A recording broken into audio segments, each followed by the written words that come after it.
Գյումրու Ալեքմանուկյան փողոցի այսպես կոչված 50-ամյակի կամուրջն է Ձորի մայլի վրա։ Կառուցման օրվանից չի հիմնանորոգվել, հիմնականում կոսմետիկ նորոգումներ են եղել։ Պարբերական ահազանգեր են լինում վարորդներից եւ թաղի բնակիչներից, որ սա փորձանքի բուն է։ Մենք չենք սպասելու, որ փորձանքը տեղի ունենա, ինչ-որ փլզում լինի, որից հետո սկսենք զբաղվել կամրջով։ Եվրատաշինքը խոստանում է, որ ընտրվելու դեպքում անպայման հետազոտելու է կամրջի իրավիճակը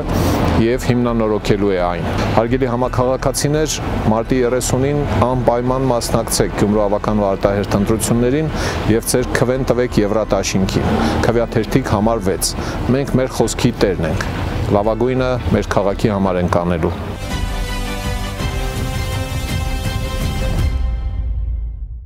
Քերծվածքակայուն, ջրադիմացկուն եւ հարվածակայուն լամինատների նշված տեսականին ձեռք բերեք իդեալ համակարգի խանութ սրահներից 1 քառակուսի մետրը սկսած ընդամենը 2450 դրամից։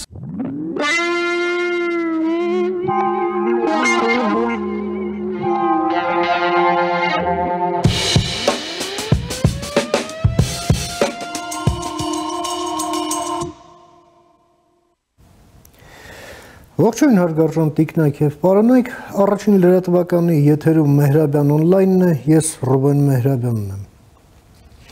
Երեկ երկուշաբթի օրն էր Հայաստանի ազգային ժողովի Եվրաինտեգրման հանձնաժողովը հավանության արժանացրեց օրինագիծը եւ ուղարկեց ազգային ժողովի լիագումար նիստի օրակարգ օրինագիծ Հայաստանում Եվրամիության անդամակցության քաղաքական կուրսի մեկնարկի մասին։ Այն վաղը կդառնա օրենք։ Դա մի կողմից։ Մյուս կողմից այդ հանձնաժողովի քննարկման շրջանակներում իր դիրքորոշումը հայտնեց նաև կառավարությունը հանձինս փոխարտգործնախարար Պարույր Հովհաննիսյանի, որը կարևոր հայտարարություն արեց այն մասին, որ Հայաստանի համար Եվրամիությունը դառնում է անվտանգության եւ պաշտպանության հարցերով հիմնական գործընկերը։ Այս ամենը իհարկե տեղի է ունենում այն խոսակցությունների ֆոնին, թե իբր Հայաստանը վերադառնում է Ռուսաստանի գիրկը եւ հար եւ նման խոսույթներ են շրջանառվում Հայաստանի մամուլում, սակայն այսօր այդ խոսակցությունները հերքեց ազգային ժողովի նախագահ Ալեն Սիմոնյանը, խոսելով այն մասին, որ ոչ մի վեկտորի փոփոխությունն էլ տեղի չի ունենում, այսինքն ոչ այն կողմ, ոչ էլ հակառակ կողմ, այսինքն վեկտոր բառը հայկական դիվանագիտության, քաղաքականության, այսպես ասենք, լեքսիկոնից դուրս է դրվում, ավելորդ խոսակցություններ չառաջացնելու միտումով, ըստ ամենայնի, բայց մյուս կողմից էլ պարոն Սիմոնյանը հայտարարում է այն մասին, որ ՀԱՊԿ-ի հետ այն հարաբերությունները, որոնք մենք ունենք այս պահի դրությամբ եւ դրա հիմքում իհարկե իրադարձություններն են 21 թվականի, 22 թվականի, 23 թվականի, դրանք չեն փոխվում, այսինքն մենք դե յուրե շարունակում ենք մնալ ՀԱՊԿ-ի անդամ եւ այդտեղ որևէ վերանայում օրակարգում չկա, ինչպես նաեւ չկա օրակարգում փոփոխել մեր դե ֆակտո գործունեությունը ՀԱՊԿ-ում, որը ըստ էության չկա։ Դե ֆակտո մենք ՀԱՊԿ-ում ոչինչ էլ չենք անում։ Այսպեսի միջանկյալ վիճակ։ Փորձենք հասկանալ եւ այդ նպատակով ես մի հարգարժան հյուր եմ հրավիրել մեր տաղավարում, սիրով ուզում եմ ներկայացնել մեր այսօրվա հյուրն է քաղաքական վերլուծաբան Բորիս Նավասարդյանը։ Բարև եք եկել, պարոն Նավասարդյան, շնորհակալ եմ հրավերս ընդունելու համար։ Բարև ձեզ, ես էլ եմ շնորհակալ հրավերի համար։ Պարոն Նավասարդյան, դուք ուշի ուշով հետևում եք զարգացումներին կապված Հայաստանի եվրոպական քաղաքականության հետ, Եվրամիության Հայաստանի ուղղությամբ քաղաքականությանը ձևավորված, այսպես ասենք, քաղաքական պահի ձեր գնահատականը, համեցեք։ Պահի կարևորության տեսակետից ես կարծում եմ իրոք շատ հնարավոր էր այն հայտարարությունը, որ Եվրամիությունը դառնում է Հայաստանի համար առաջնային գործընկեր նաև անվտանգության ոլորտում, դա կարևոր է այն տեսակետից, որ մենք արդեն սկսում ենք ճանաչել այն երկու հիմնական ուղղությունը Եվրամիության հետ համագործակցության, որտեղ ունենք շատ կոնկրետ արդյունքներ։ Դա եվրոպական դիտորդական առաքելությունն է, որը կարծում եմ այս երկուս ու մի քիչ տարիների ընթացքում իրոք մեծ դեր ունեցավ այն հարցում, որ մեր սահմանները Ադրբեջանի հետ համեմատաբար հանգիստ են սկսած 2022 թվականի սեպտեմբերի կեսերից։ Եվ դա կարծում եմ հենց դիտորդական առաքելության ներկայության հանգամանքով էր պայմանավորված։ Եվ երկրորդ կարևոր ուղղությունը դա թեև բավականին համեստ գումարներ, բայց ամեն դեպքում Հայաստանին աջակցություն են ֆինանսական ցուցաբերում Եվրամիության անվտանգության հիմնադրամից, անվտանգության եւ խաղաղության հիմնադրամից։ Դա իրոք կարևոր ուղղություն է, թեև մենք շատ լավ տեսնում ենք, որ այդ հիմնադրամի հետ համագործակցության առումով կան բավականին լուրջ արհեստական խոչընդոտներ, որոնք փորձում էր ձևավորել հենց ամենասկզբից այնպիսի Եվրամիության անդամ, ինչպիսին Հունգարիան է, բայց Եվրամիությունը գտավ հնարավորություններ ամեն դեպքում այդ աջակցությունը Հայաստանին տրամադրել։ Եվ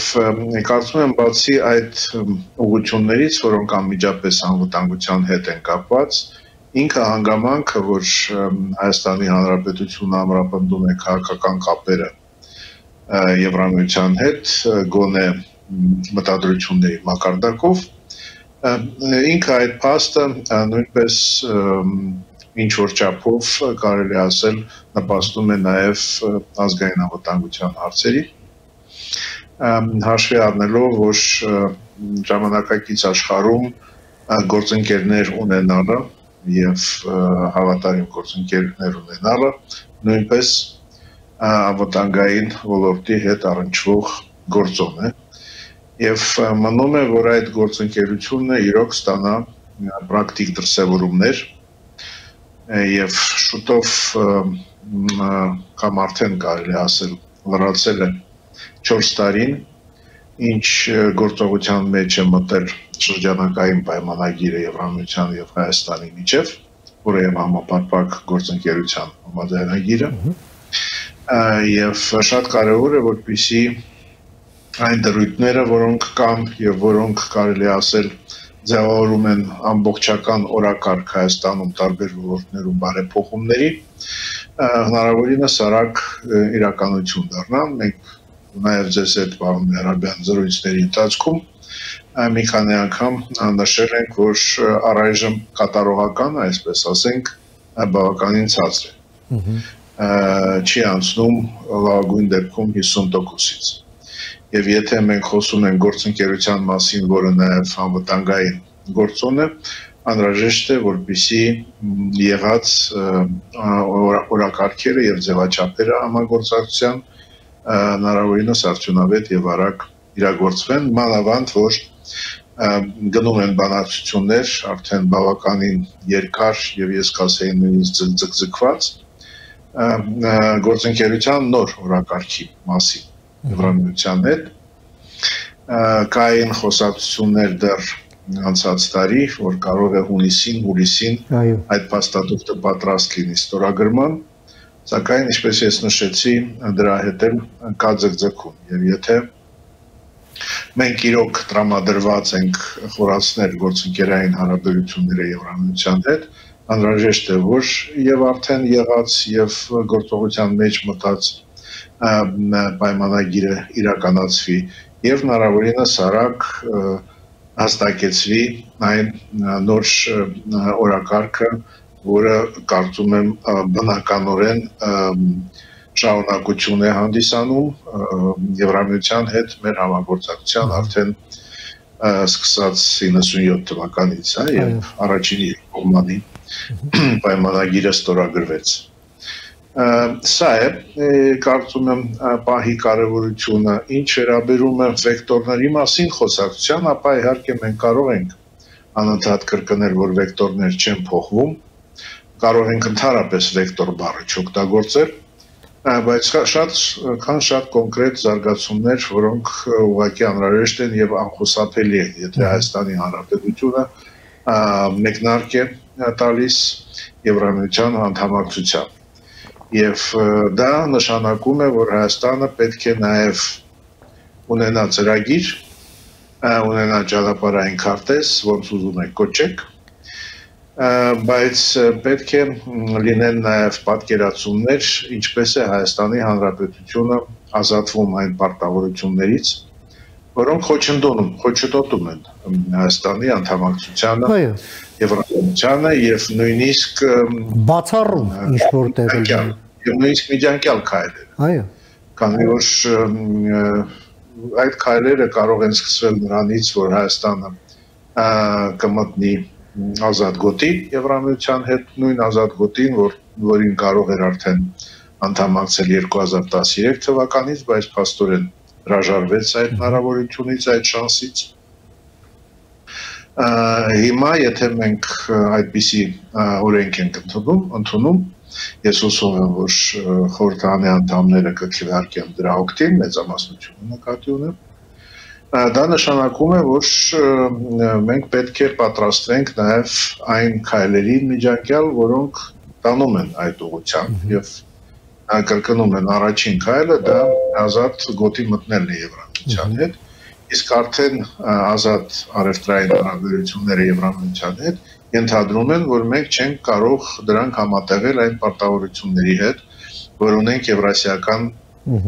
տնտեսական միությունում անդամակցելով։ Եվ որպեսզի մենք նաև կարողանանք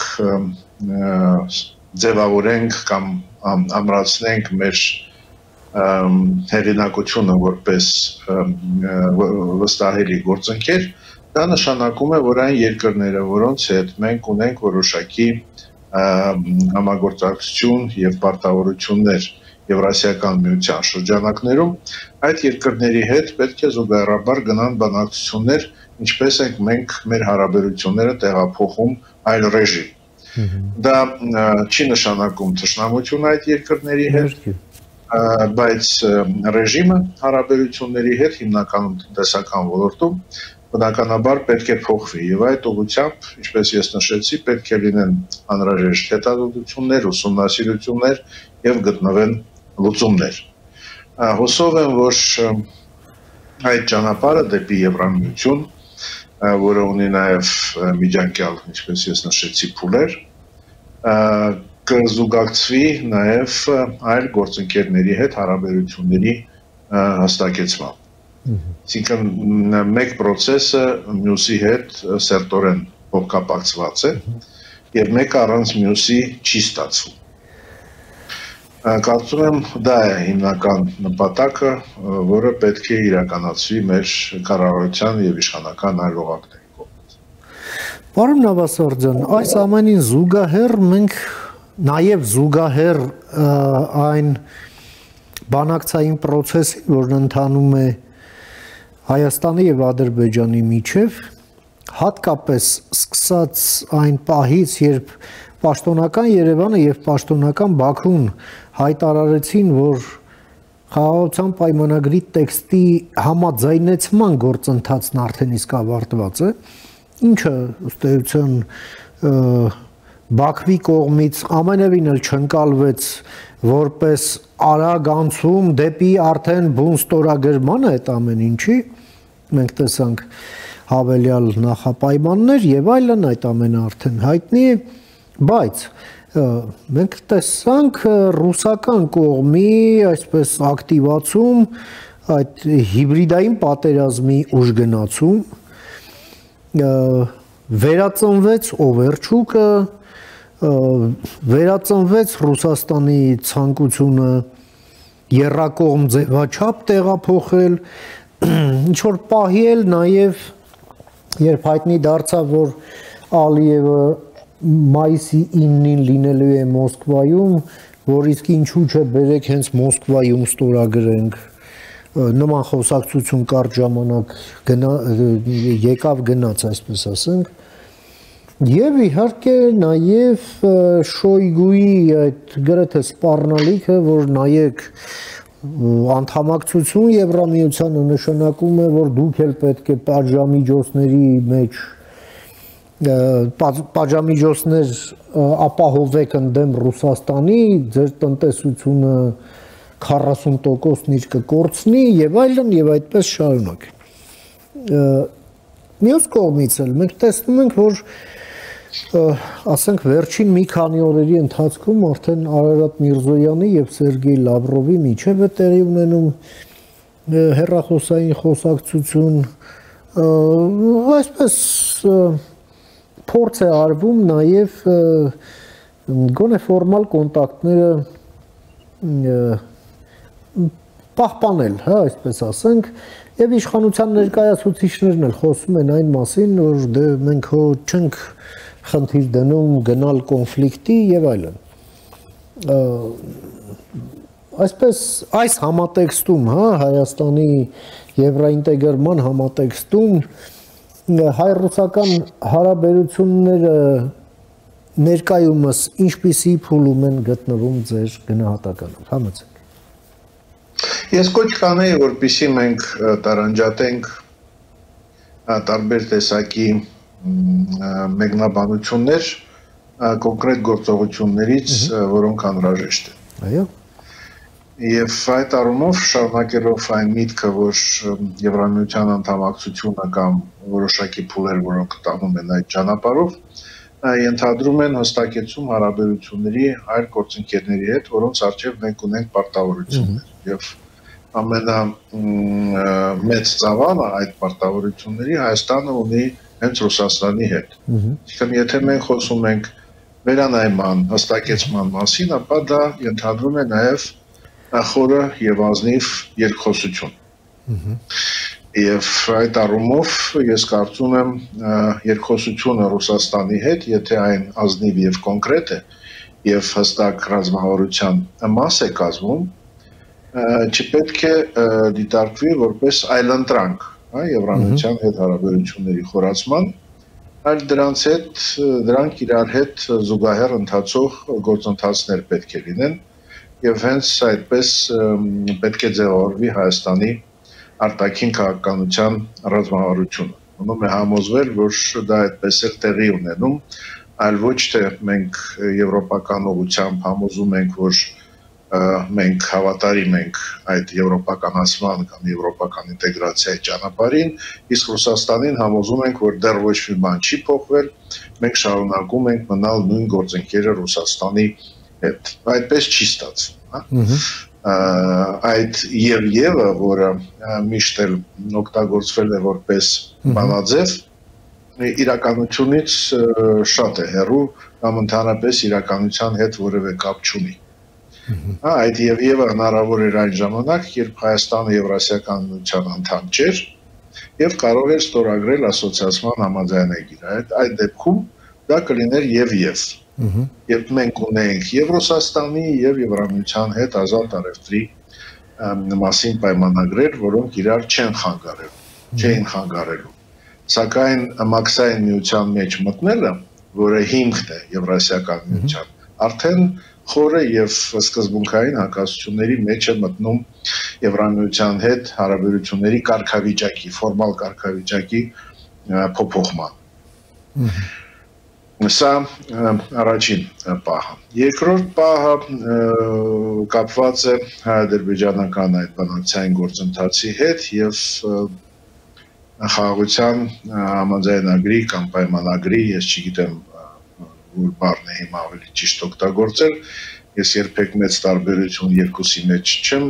տեսել, բայց մեր խորը վերլուծաբանները գտնում են ինչ-որ տարբերություններ եւ դրանից հետեւություններ անում, այնպես որ թողնենք այդ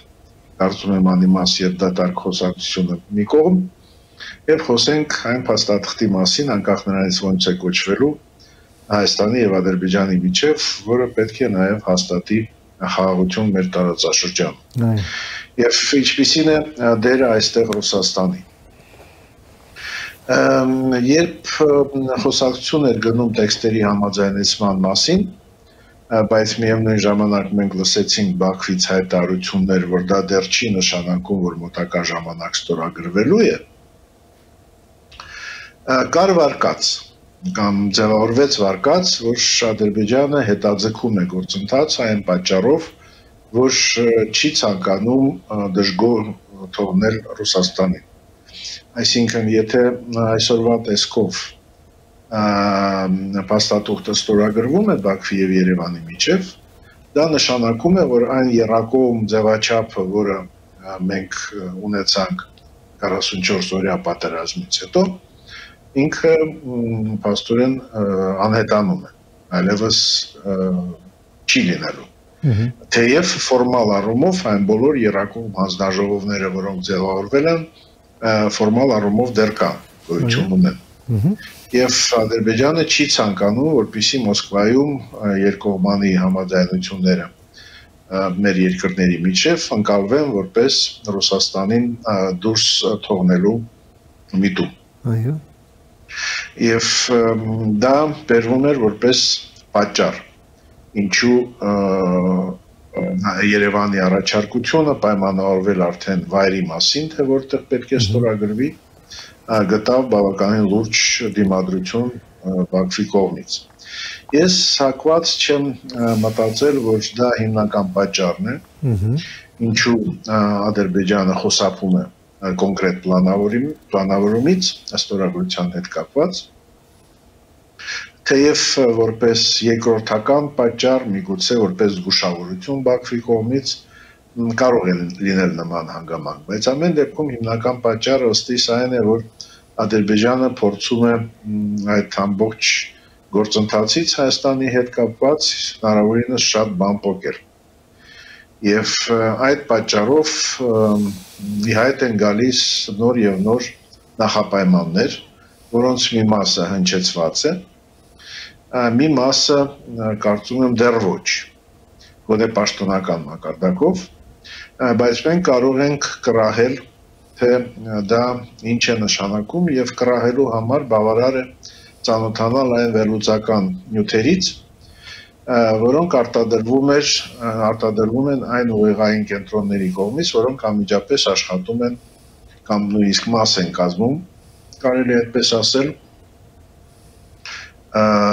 Ադրբեջանի նախագահի աշխատակազմի։ Եվ եթե ծանոթանում ենք այդ վերլուծություններին, հոդվածներին, հայտարարություններին, մենք տեսնում ենք, որ խոսքը գնում է խաղաղության դիվիդենդների մասին, այսինքն այն, ինչ կարող է ստանալ Ադրբեջանը, որպես դիվիդենդ, եթե գնում է Հայաստանի հետ խաղաղության ճանապարհով, եւ որպես այդպիսի դիվիդենդներ նշվում են այն ռեսուրսները, որոնք պետք է ստանա Ադրբեջանը, եթե գնում է խաղաղության, որպեսզի փակի իր բոլոր ծախսերը կապված հետ բերված տարածքների ռեաբիլիտացիայի, հա, այսինքն որպեսզի բոլոր այդ աշխատանքները այնտեղ կատարվեն եւ հաշվարկները մենք մոտավորապես գիտենք, տասնյակ միլիարդների մասին է խոսքը, եւ կա նույնիսկ այնպիսի ակնարկ միջազգային հանրությանը, որ եթե Հայաստանը չի կարողանում այդ փոխհատուցումները ապահովել, ապա կամ Հայաստանի գործընկերները դա պետք է անեն, կամ Հայաստանը պետք է վճարի տարածքներով։ Եվ դա արդեն բավականին լուրջ մակարդակի բարձրացված հարցադրումներ են Բաքվի կողմից, եւ քանի որ Ադրբեջանը տեսնում է, արդեն ես չեմ դատելու, որքանով իրատեսական հիմքերի վրա է այն ինչ իրենք տեսնում է հնարավորություններ այդ ամեն ինչին հասնել եւ հասնելու այդ ցանկությունը ինքը հակասության մեջ է մտնում անմիջապես հաղորդության պայմանագրի հետ, այո, ստորագրման հետ, ինչպես հենց պայմանագրի հետ, այո, այո, եւ ես կարծում եմ, որ այն երկու դրույթները, որը որպես միակողմանի զիջում Հայաստանը համաձայնել է ներառել պայմանագրի մեջ, խոսքը վերջի կետերի մասին էր, որոնք վերաբերում էին երրորդ ուժերի ներկայությանը սահմանին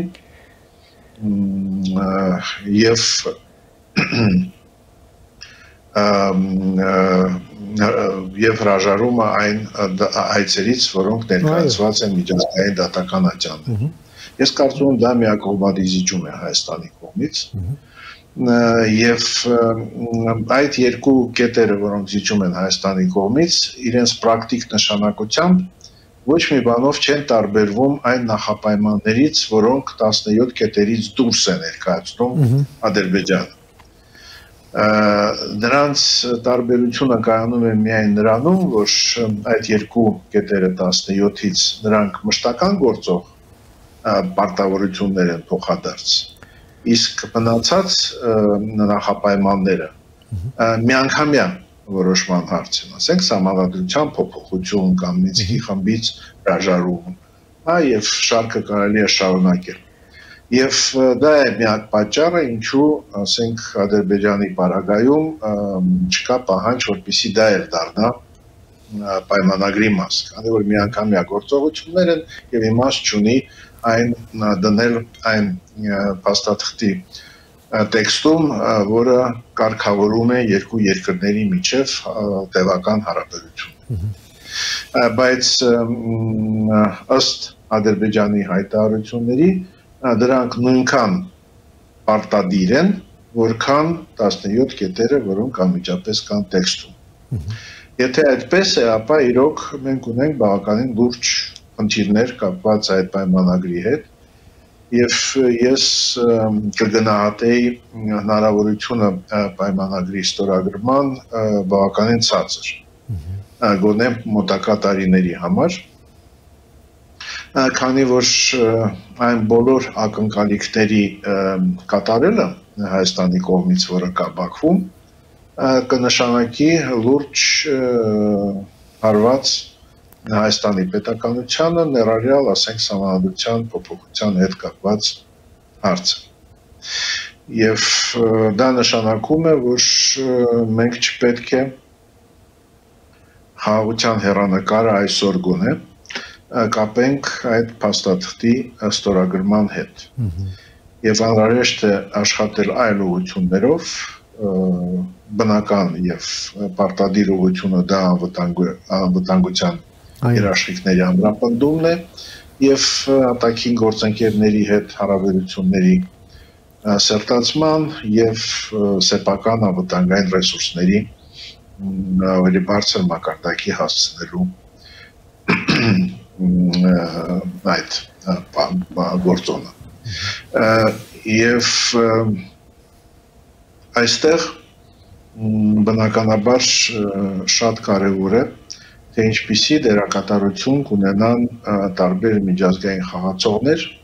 հայ-ադրբեջանական այդ նոր հարաբերությունների ձևավորման գործընթացում, դա առաջինը, եւ այստեղ մենք տեսնում ենք, որ Ադրբեջանի կողմից կա բավականին լուրջ դիմադրություն նման հնարավորություններին, այսինքն Ադրբեջանը գտնում է, որ ցանկացած այլ երկրի բնականաբար բացի Թուրքիայից միջամտությունը ձեռնտու չէ Ադրբեջանին։ Եվ երկրորդ հանգամանքը, որը կարող է նպաստել խաղաղության հաստատմանը կամ գոնե այդ ճանապարհի սկիզբը, եւ որի ուղղությամբ նույնպես կարելի է մտածել, դա ապաշրջապակումն է հաղորդակցությունների։ Քանի որ եթե դա տեղի կունենա, ապա դա կնշանակի, որ Հայաստանի եւ Ադրբեջանի միջև, ինչպես նաեւ Հայաստանի եւ Թուրքիայի միջև, այստեղ կապակցված են հարցերը, կստանան այնպիսի դաշտ, որտեղ հնարավոր է փոխադարձ շահերի ապահովումը եւ արկայությունը։ Եվ ցանկացած փոխադարձ շահերի արկայությունը այնպիսի հարևանների հետ, որոնց դու գտնվել ես խորը հակամարտության մեջ, հիմնական գործոնը կարող են դառնալ, որպեսզի բացառվի որևէ ուժային լուծում այն հակասությունների, որոնք կան Հայաստանի եւ Թուրքիայի եւ Հայաստանի Ադրբեջանի միջեւ։ Կարծում եմ դա այն ուղղությունն է, որը առաջնահերթություն պետք է դառնա եւ այն շատ ավելի հեռանկարային է ըստ իս, քան փորձերը բավարարել բոլոր Ադրբեջանի նախապայմանները, որոնց ցանկը ես կարծում եմ անվերջ է։ Այո։ Եվ հիմա ասում են, որ կան ընդամենը 2 կամ 3 կամ 4 նախապայմաններ, իրականում մենք պետք է հասկանանք, որ այդ նախապայմանները ավելի շատ են։ Եվ բացի դրանից, որ իրենք շատ են եւ շատ դեպքերում ռիսկ են պարունակում Հայաստանի պետականության համար, բացի դրանից նրանք ռիսկային են նաեւ այն առումով, որ դրանք ներառելը օրակարգի մեջ հայ-ադրբեջանական հարաբերությունների կնշանակի բացել նոր ականապատված դաշտեր, որտեղ կարող են նոր հակասություններ եւ հակամարտության հիմքեր առաջանալ։ Այսինքն, եթե դու սկսում ես խոսել նրա մասին, օրինակ, որ կարծում եմ այդ հարցը ամեն դեպքում օրակարգում է, պետք է փոփոխվեն բովանդակությունը,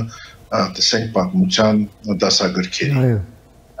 Մենք լսում ենք նաև միգուցե ոչ ֆորմալ պաշտոնական մակարդակով, բայց լսում ենք այդպիսի պահանջներ Ադրբեջանի կողմից։ Հիմա այդ բովանդակությունը ասենք թե եթե մենք փորձում ենք սկսել փոխել, իրականում փոխելուց մենք չենք բավարարում ակնկալիքները, դա հենց այդ ականապատված դաշտն է, որը կարող է նոր հակասություններ առաջացնել։ Այսինքն խաղաղության այդ գործընթացից պետք է հանել բոլոր այն սուբյեկտիվ ընկալման ենթակա բաղադրիչները, որոնք, ինչպես ես նշեցի, հականապատում են եւ թունավորում են ամբողջ գործընթացը։ Հարաբերությունների նորմալացման գործընթացը պետք է միջազգային պրակտիկայով հաստատված միայն բաղադրիչներ ունենան, դրանք են տարածքային ամբողջականության ճանաչումը երկրների,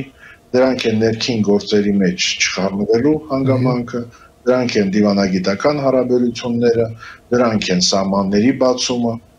դրանք բոլորը այն անհրաժեշտ իրոք դրույթներն են, որոնք բազային, այո, եւ հիմնական դրույթներն են, որոնք պետք է լինեն